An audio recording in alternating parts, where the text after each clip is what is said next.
C'est un vendredi après-midi ordinaire, en plein cœur de Paris. Une étudiante de 19 ans sort de son université pour aller déjeuner. Elle ne rentrera jamais chez elle. Nous sommes le 20 septembre 2024. Philippine, brillante étudiante à l'université Paris-Dauphine, disparaît mystérieusement. Inquiète de ne pas la voir arriver chez ses parents dans les Yvelines, sa famille donne l'alerte. Son téléphone borne pour la dernière fois dans le célèbre bois de Boulogne, situé à quelques mètres de sa fac. Des battues s'organisent en urgence. L'angoisse monte. Le lendemain, l'horreur frappe.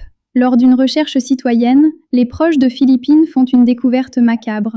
Le corps de la jeune fille est retrouvé, à moitié enterré dans la terre du bois de Boulogne. Le choc est immense. La brigade criminelle prend le relais et lance une véritable chasse à l'homme. Les enquêteurs épluchent les caméras de vidéosurveillance et identifient un individu au comportement suspect. Il est repéré en train de retirer de l'argent avec la carte bancaire de la victime, en banlieue parisienne. L'homme prend la fuite, tente de disparaître, mais il est finalement localisé et arrêté à Genève, en Suisse, quelques jours plus tard. Mais c'est l'identité du tueur présumé qui va provoquer un véritable séisme national. L'homme arrêté, un individu de 22 ans, n'est pas un inconnu des services de police. En réalité, il avait déjà été condamné pour un viol atroce commis en 2019. Pire encore, il venait tout juste de purger sa peine et faisait l'objet d'une obligation de quitter le territoire français. Cependant, une faille administrative l'a remis dans la rue quelques jours seulement avant le drame. Aujourd'hui, l'affaire Philippine a embrasé la France entière. Ce drame absolu relance un débat politique explosif